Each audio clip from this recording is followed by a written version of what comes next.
அனைவருக்கும் காலை வணக்கம்.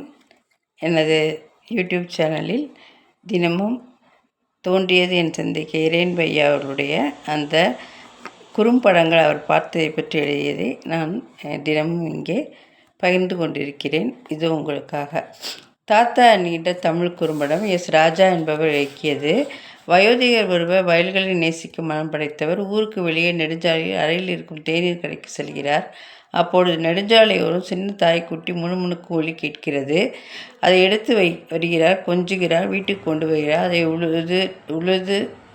உளுந்து ஒன்றின் அடிப்படையில் விரிப்பு விரித்து படுக்க வைக்கிறார். உழுதுந்து அதை உணவு தருகிறார். அக்கறையோடு அதோடு பேசுகிறார். நாய் வளர்கிறது. அவருடைய தனிமைக்கு அதுவே மருந்து. வயலில் ஒருமுறை தள்ளாடி விழுந்த அவருக்கு ஊன்றுகோலாய் இருந்து வரப்பை அடைய உதவுகிறது. அதுவென்றி அவரால் வாழ்வை நினைத்து பார்க்க முடியவில்லை. அக்கம் பக்கம் இருக்கும் வயல்கள் எல்லாம் வீட்டு மனைகளாக விற்கப்படின. தரகர்கள் வந்து அவரிடமும் விலை பேசுகிறார்கள். மறுக்கிறார். மகன் வருகிறான். விற்க சொல்லி கோபமாக பேசுகிறான். மசியவில்லை. தலைநகரில் வேளாண்மைக்கு உயிர் கொடுக்க உழவர்கள் நடத்தும் போராட்டம் பற்றிய செய்தியை தொலைக்காட்சியில் பார்க்கிறார். நானும் போராட்டத்தில் கலந்து கொள்வேன், டெல்லி செல்வேன் என்று பையோடு கிளம்ப அவர் தேநீர் கடையில் பணம் கொடுத்து விட்டு மணியை பார்த்து கொள்ள சொல்லிவிட்டு செல்கிறார். தேநீர் கடைக்காரனோ நாய்க்கு பொறை கூட போட விடாமல் விரட்டுகிறான். நாய் அவரை தேடி வீட்டுக்கு வந்து அலைகிறது. ஒரு நாள் தேநீர் கடையோரம் சென்று நெடுஞ்சாலையில் அவர் வருவார் என காத்திருக்கிறது. தலைநகர் சென்ற அவர் அங்கே இறந்து விட்டார் என்று யாரோடு சொன்ன மணி நெடுஞ்சாலையில் சென்ற வாகனத்தில் அடிபட்டு இறந்து விடுகிறது. பெரியவர் கண்டெடுத்த இடத்திலேயே அவர் மரத்திற்காக உயிரை விட்டு விடுகிறது. பார்த்து முடித்தபோது கண்கள் பணித்தன. தன் இனத்தை விட மனிதர்களை நேசிக்கும் மகத்தான பண்பு நாய்களுக்கே உண்டு.